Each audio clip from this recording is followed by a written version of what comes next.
Hey guys, welcome to another Bat Rep. VaulSC here.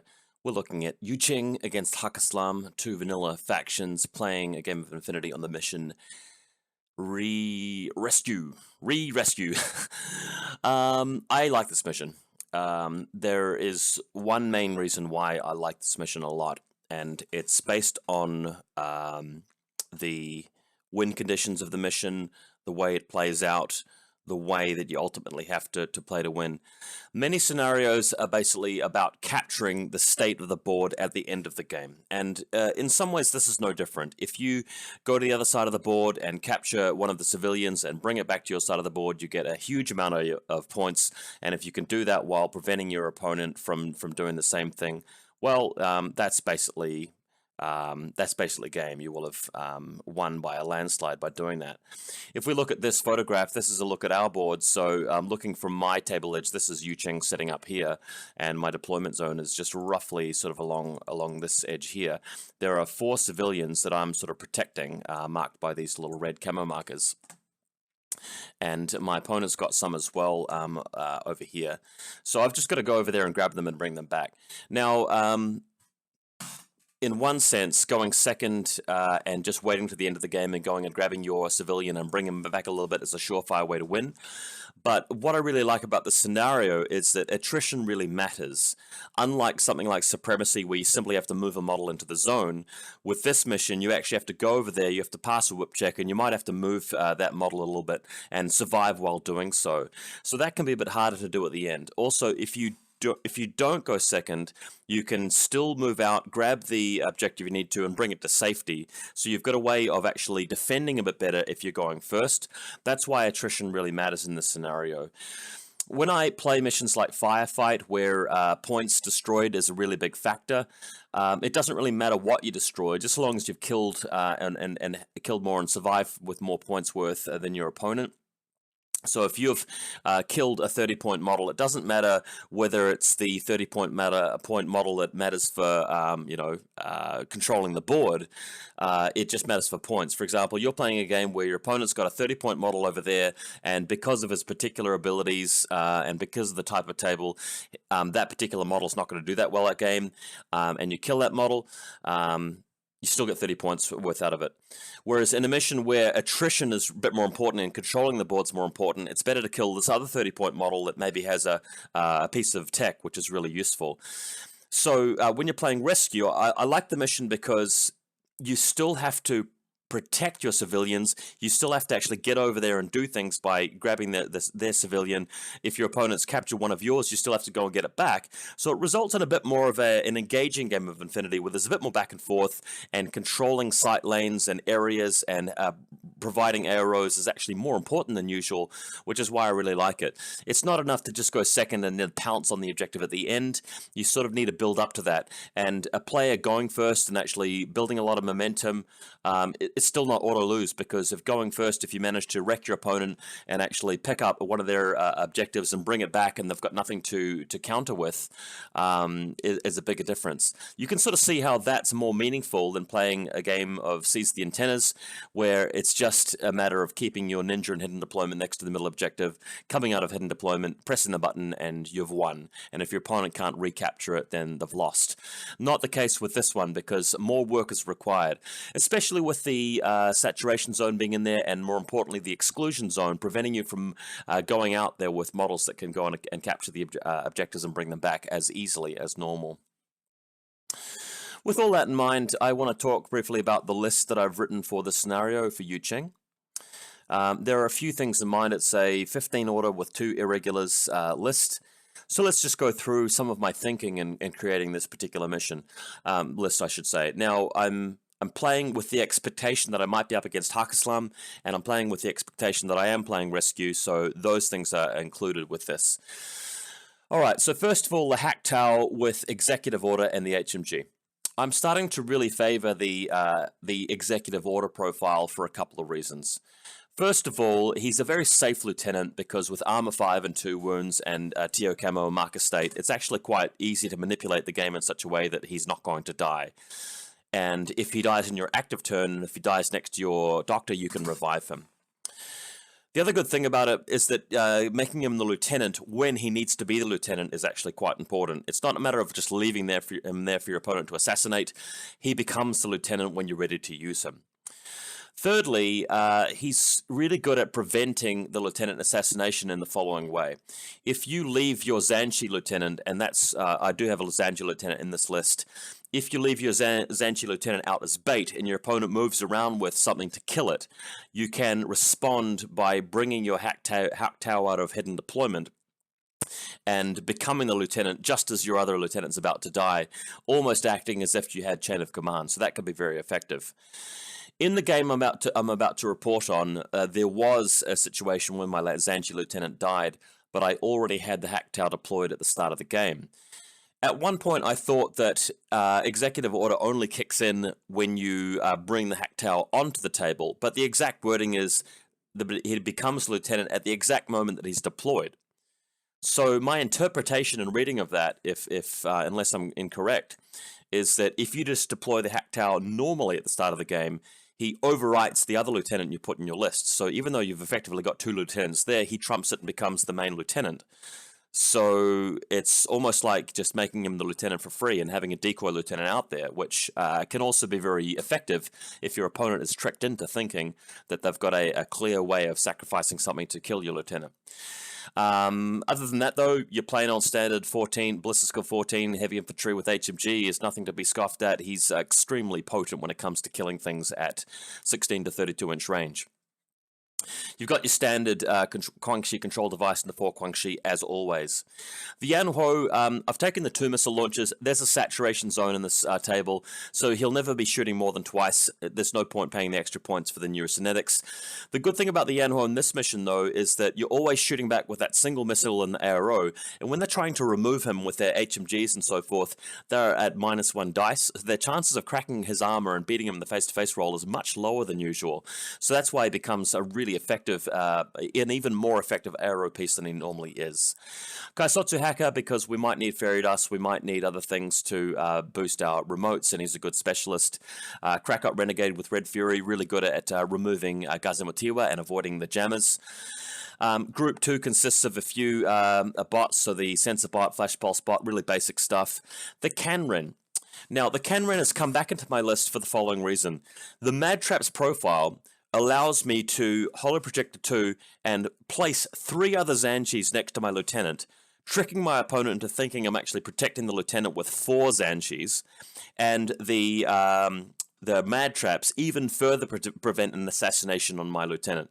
I feel that, generally the right thing to do is to go for it anyway with your Daylami and your Fides and Aljabal impersonators, but you just really punish that strategy so hard with this very defensive fortress setup of Holo Echoes, Mad Traps, the Hack Tau and hidden deployment, things like that becomes very effective. And of course the Shaolin Monks, Doctor, really useful, and the Crackot Renegade, just since they're so good at going and capturing, well, they can't capture the civilians because they're impetuous, but going on the other side of the board and avoiding the jammers thanks to the Crackot rule. So that's my strategy, that's my game plan really, is to mitigate some of the power of the Haqqislam profiles and hopefully attrition my way to victory. Well, let's get into the bat rep. All right, so let's go through my deployment zone. I've picked up a data scan for my classified, meaning I've got to pass a whip check with my hacker onto an enemy model. So looking at the left-hand corner on my left, there's the Crackot with Red Fury who rolls climbing class extra speed. Bear in mind the difficult terrain in the middle of the table will slow them down, so that's not really too much of a good bonus there. I think Windows Update has changed the way I draw. Okay, there's the Doctor up there. The Flash Pulse is here. The Sensor Bot is here. Shaolin is just going to help the Guangxi advance with his smoke. We've got a Guangxi here, and there's a Celestial Guard here, which is actually representing one of the Canren Holo Echoes, pretending to be a Zhanchi.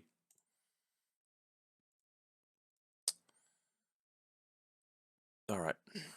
Oh, okay, so I've got a little mouse wheel move now. I'm just trying to get used to my Windows update, which has changed around some of my settings. Okay, so here's the fortress. The Yanhuo looks like it's got a prone marker next to him, but he's actually not going to be prone for this game. So you can sort of see around here and through here. Really long line of fire with this missile launcher.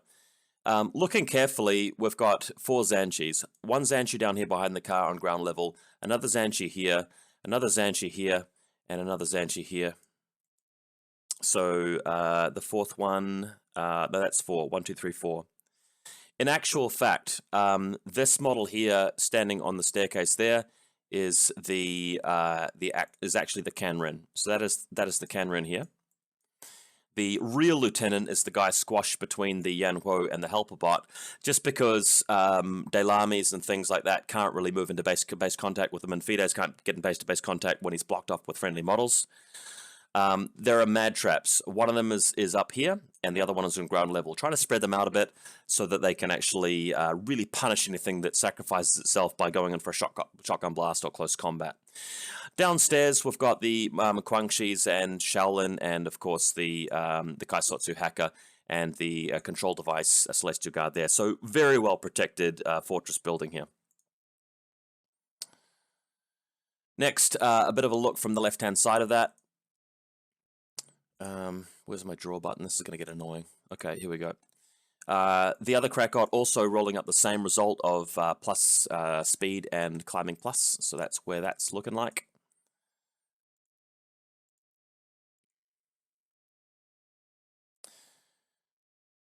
He responds when he deploys with Delamis. He's got 3 of them. One of them fails the roll, but the other 2 pass their rolls. So the problem we're going to have to deal with now is that one of them is going to come directly into the Yanhuo and possibly fire its shotgun down the staircase. So that could be really nasty, although with the Canron here, we might at least get a chain cult response. And the other one is going to move from the building. I'm not too worried about this one because the mad traps can help protect me, and he's going to have to shoot one model at a time, and one of them is a Hollow Echo anyway.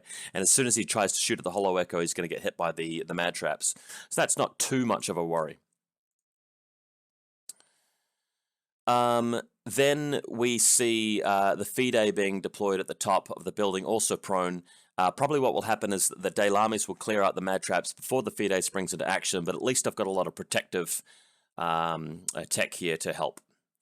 Now what I've decided to do is to deploy my Hack Tau as a marker directly in front of the Yanhuo, and I want to spend some time talking about this tactic here because this is a very specific response to what my opponent is doing.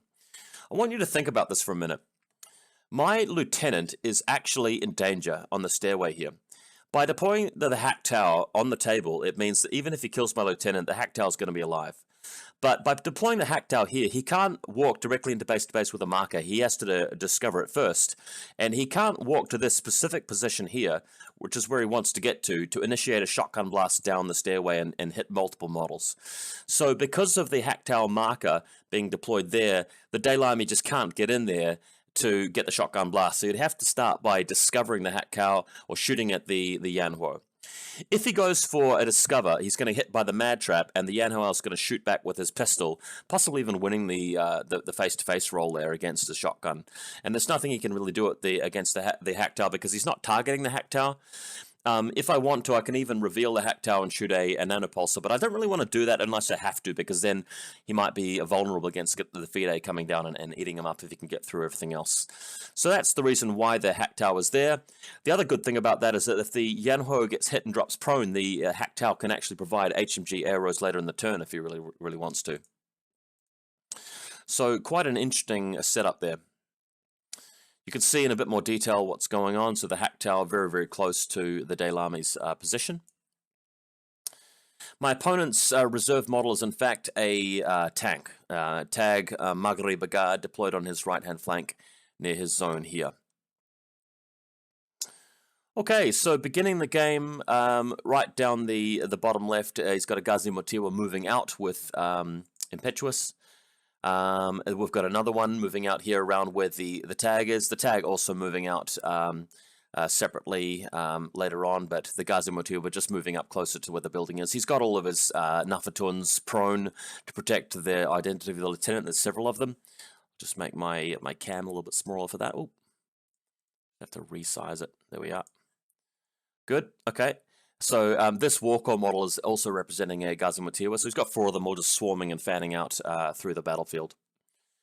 There they are there. Don't forget he's got a sniper as he usually does, way back here, providing some arrows along some long lines. All right, time to get into some action. So the first Daylami moves in, can't get past the Hack Tower, and just basically goes against the Yanhuo.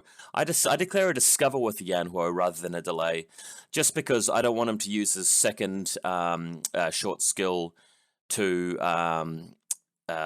shoot at something else or change his position. Although, having thought of that, given that he can't get past me, I really should have just delayed, because there's nothing else he can really do except shoot me, so that was a bit of a mistake. He does fire a shotgun at me, and I do fail an armor save and actually take a wound, so that wasn't really the best start. A small mistake there for me to begin with, but he does trigger both mad traps, since the zone of control was a bit bigger than I thought, and gets immobilized. So you can see here, that's his final position. Daylami moves up, gets immobilized by the mad traps, no longer a threat. I've taken a wound with the Yanhuo, but nothing the doctor can't fix later on if he goes down further. Okay, so his secondary Daylami pokes his head over the top of the parapet, so to speak, and goes up against my Hollow Echo, which promptly is revealed, and nothing further happens. So he then continues moving over into line of sight of the Celestial Guard and the Krakot. Doesn't manage to destroy the Celestial Guard, luckily for me. And then moves back, and I believe what happens later on is he goes for a further look out of the over the wall, and gets into a bit of a firefight with I think it is the Yanhuo, and gets shot. So that's one Daylami dealt with. Trying to pass a face-to-face check, a dodge, change-facing dodge, I should say, with a Canron to turn around, because I've mispositioned him. I wanted to protect against a backwards line, but that wasn't the right thing to do. I should have deployed him front ways. Bear in mind, I had to deploy him before my opponent put anything down, so a small mistake there for me again with the positioning, but he does get to turn around later after one of my models takes a wound. Sorry, what actually happens here, excuse me, is that he shoots at the lieutenant. And the lieutenant gets hit by the shotgun and does die, but I've got the Hack Tower there, so I'm not in lost lieutenant, and as a result, the Yanhao shoots back and destroys the Daylami, being represented by a Hunsukut. I might say it's a proxy model. Elsewhere, he's moving just into better cover with his Gazimotiwa, although at some point he does actually move into range of something with a pistol or a combi rifle, which does actually shoot him.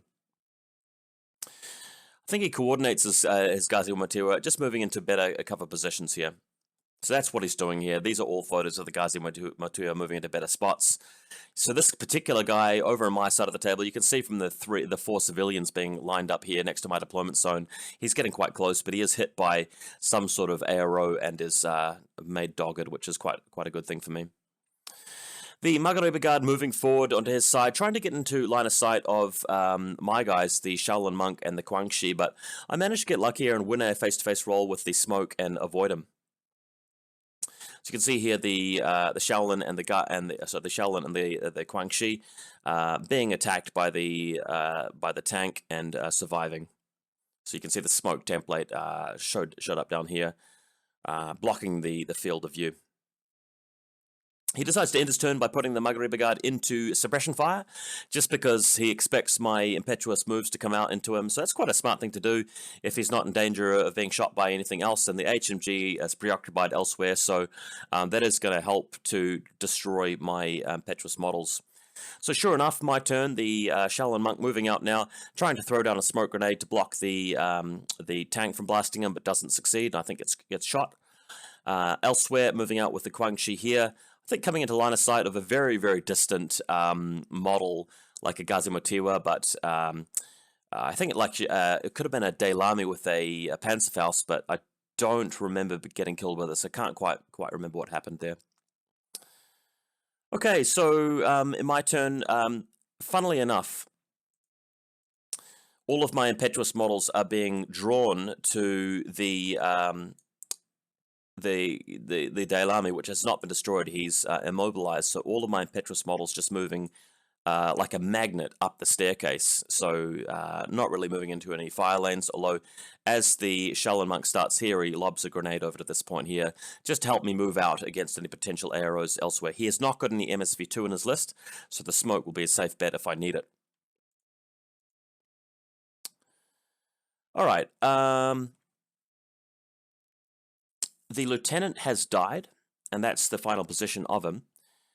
We checked the rules and came to the ruling that the Haqqislam counts as obviously deployed, so he's the lieutenant. So I'm not lost lieutenant.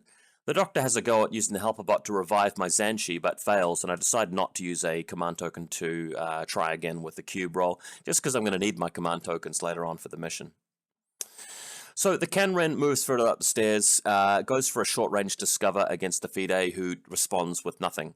+3 for short range, -6 for the impersonation level, but I still pass the check, so it brings him down to the next level.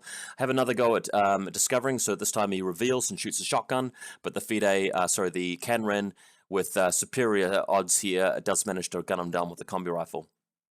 So there you go, that's the Canren succeeding. Alright, so we're a little bit freed up now. I'm moving with some coordinated orders, moving the Guangxi around here, and the Haqqislam moving up the staircase along with the Canren, just to start repositioning. Now, the Haqqislam is going to be able to draw some lines now. So you can see out over here to some guys, there's a Daylami and a Gazimatiwa. Will also start coming into line of sight some of these Nafatuns as we move out over the balcony. The tag is securely behind this building here and out in total cover, so I'm not going to have to worry about the tag here, so the Haqqislam is going to be fine. Although, to be fair, the Haqqislam would be pretty good against the tag. It's just that it's hard to crack the armor when you have to shoot through a saturation zone. So these guys, as you can see, they're out in the open here. Oh, trying to hit in the edit button. So there they are there. The Haqqislam is actually positioned up on the bridge here, as you can see. They're trying to get free dodges or delays or discovers, but nothing's really happening at this point. I'm just waiting till the Haqqislam gets into position before opening fire. So what we've got here is the position of the Haqqislam, and now we can really do some damage. So there's a Gazimatiwa down here. There's a Daylami down here. If he fires his Panzerfaust, his chances of hitting are extremely low. But luckily, I've now come into line of sight of a Nafatun here and a Nafatun here and even a Nafatun here, because my opponent has positioned his models pretty well. He's deployed them pretty well, but I've done the legwork to get into a height advantage position where I could actually see them. Now, there's a saturation zone, so -1 burst, but given the rulings on saturation zones, you can actually split your burst and go, I'm going to shoot one burst on this target, another burst on this target, another burst on this target, another burst on this target, and your burst value can never be decreased less than 1. And since you're splitting it, you still get your 4 shots. So the Haqqislam is being very efficient here, shooting long-range shots against people and gunning people down. Unfortunately, though, in this part of the game, I started to get rather unlucky with my dice rolls. He managed to dodge and pass armor saves with his Nafatuns, resulting in me killing none of them. I did get a hit in the Gazimatiwa, and the Daylami did run out of ammunition, so they were dealt with. He revealed a Tuareg sniper, which was actually at this position over here, behind the forklift. But against a Haqqislam, the Tuareg is needing a 5s to hit, and even if he does get a hit, my armor is 8, so the chance of surviving is pretty good. So sadly, the Haqqislam moves out, and he manages to get a lot of dodges and guts checks and things, surviving in the end. So even against the Tuareg, doing pretty well, but sadly, the Haqqislam moves all the way over this position here and doesn't actually kill any of the Nafatuns, which was sad, because I knew that one of them was his lieutenant. So really unlucky that that happened. The Canren with some further orders moving out over here, and I'm going to get my Hollow Echoes back later on. He's in group 2, so you can use the remaining orders. And this is going to set up for a position later where I can move on to hopefully rescue some of my civilians. At the end of the turn, the Kaisotsu hacker, using data scan to complete the classified, he's conveniently left his unconscious Daylami at the roof of this building, so data scan was successful. Now, a problem. His Gazimatiwa is able to move up the stairs here in a snake fashion and hit me with either an E-Marat or a jammer or a chain rifle or a pistol. So I sort of forgot that he'd be able to do this. He doesn't have many orders in group 2, but he does have enough in terms of impetuous and irregulars and command tokens spent to get him up there. So that's going to be really problematic if I get unlucky. So the Canren bringing back some Hollow Echoes represented by the Zanshi at the start of the reactive turn, but again, a chain rifle is going to make short work of that. At least it protects him from a jammer, though. That's why I brought them back, is because if he tries to jammer me, he's only got a 33% chance of picking the right one if I decide not to reset. So it's a bit of a trade-off. I don't get to reset, but he's only got a 33% chance of picking the right one, so I decided for that. One positive thing, though, the Haqqislam can now ARO against the Gazi Matiwas on his side of the board, and this one even came in line of sight of the Yan Huo, so this Gazi was obliterated. So that's at least one good thing. So you can see the Yan Huo shooting over here and winning the face-to-face roll against the smoke template and obliterating him. Now here's the real problem. Gazi Matiwa coming over the parapets here. So the Canren unfortunately dodging and not managing to survive against the pistol. Haqqislam dodges to avoid the potential Emirat, and the Canren actually losing this and getting shot straight away. So that's a bit of bad luck already. Then the Gazi Matiwa moving over here with his last order, like he's spending command token to convert an irregular order elsewhere into the order here, and me dodging with only one order to survive. Fails the dodge even though I need a 14 or less, and fails the BTS check even though I'm BTS +3 after half BTS. And my lieutenant is isolated and immobilized here, which is an absolute disaster. This is absolutely game-breaking because I'm going to be in Lost Lieutenant next turn, and I can't ARO against anything else for the rest of the game, and I can't move out to collect his civilians with either of these two models. So things have suddenly turned really badly, partly as a result of me being very unlucky, but also partly as a result of me being a bit complacent with my positioning of my guys.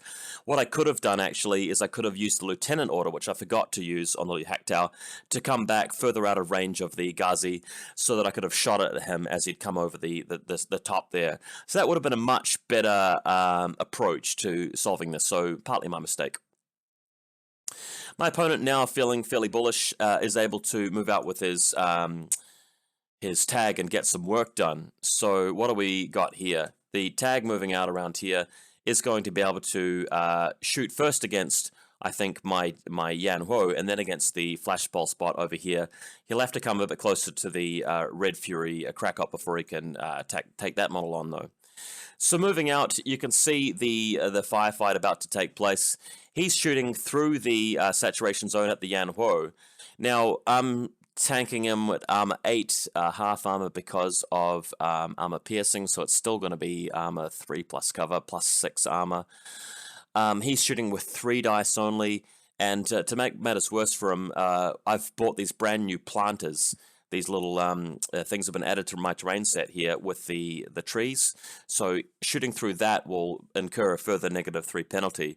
Despite that, though, he rolls really well and hits the Yan Huo and actually causes me to get either knocked unconscious or knocked back, I think it was unconscious, knocked back behind the wall, so still not really getting any very good luck here, and the Muggery Brigade doing very well. So moving further forward, shooting up my flashball spot and destroying that as well. Elsewhere, he brings on a Rajik, and the plan here with the Rajik is with the Spitfire, this is the other side of the table, to come around the back and hopefully hose the Yan Huo and remove it.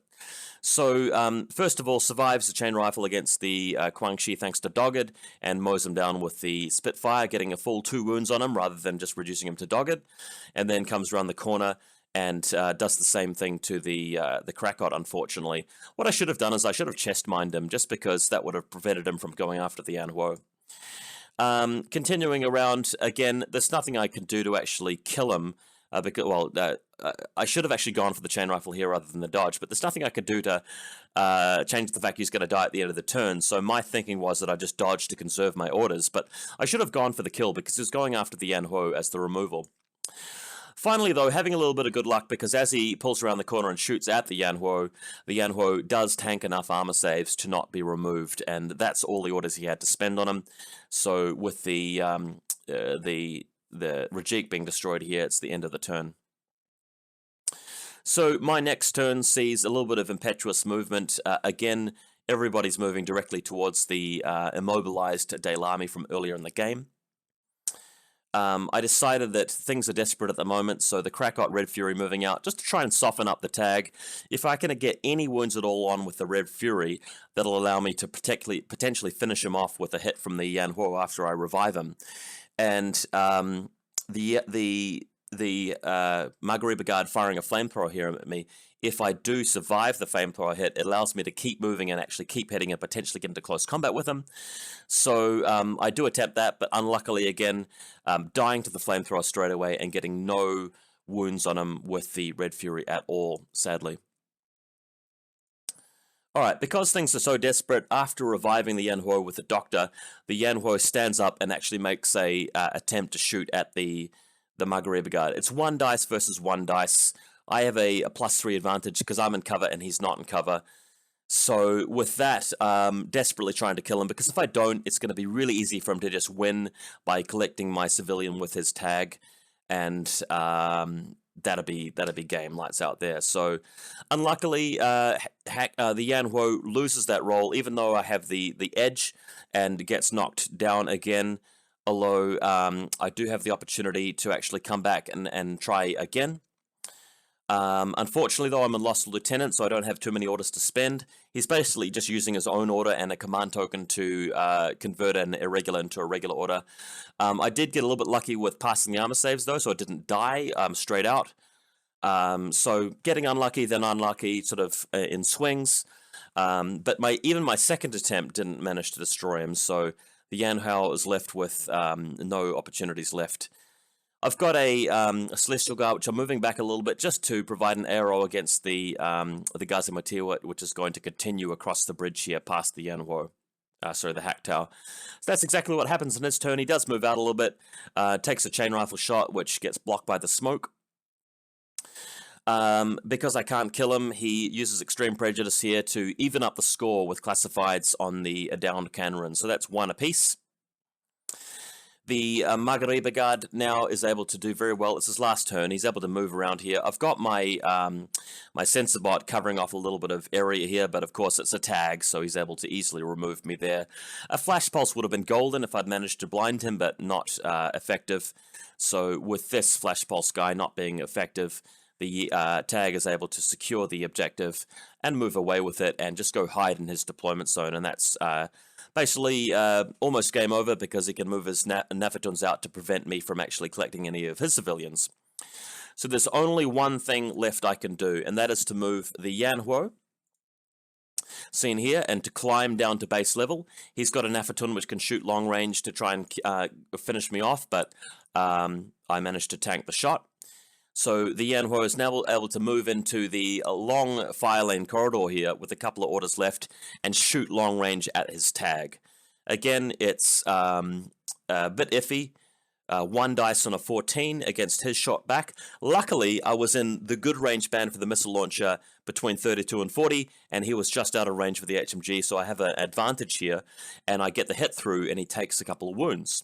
So I tried one more shot at the end of the game, and again, luckily, hits him, kills him, and means that he's not actually in possession of a synchronized civilian at the end of the game, pulling back a devastating loss to a draw at the end. So let's just do our recap of this game. I felt like I played well. I came up with a decent game plan, a good army list to counter what he would do on this mission. I survived, lost a lieutenant at the outset, and I set myself in a really good position. I got unlucky, not killing his lieutenant with the Hack Tower and devastating his Nafatuns. I got unlucky losing my my Hack Tower to a single Emirat attempt when I was dodging on a 14 and a decent chance to pass the BTS check. But I could have played that better. I could have brought the Hack Tower a bit further back. I didn't need to move so close to where the Gazimatewa was. I could have countered for that. I could have put him back into. I could have, gone prone further back into the bridge and gone into Marcus State. That might have worked, and I could have used the Canren a bit further up to buffer me and protect against the Gazimatewa. So I could have done that. I might have also spread out my deployment in different ways or come up with better alternatives to the tag. I could also have responded to the Rajik a little bit better. So I definitely could have done more to win this mission, but I thought I played pretty well. I was horrendously unlucky in places, but I was also very lucky to sort of bring it back in other places. My Yanhuo passed a lot of armor saves. I also passed a doctor check with him, and there was that at least. So pretty good, intense game. Definitely thought I could have won it.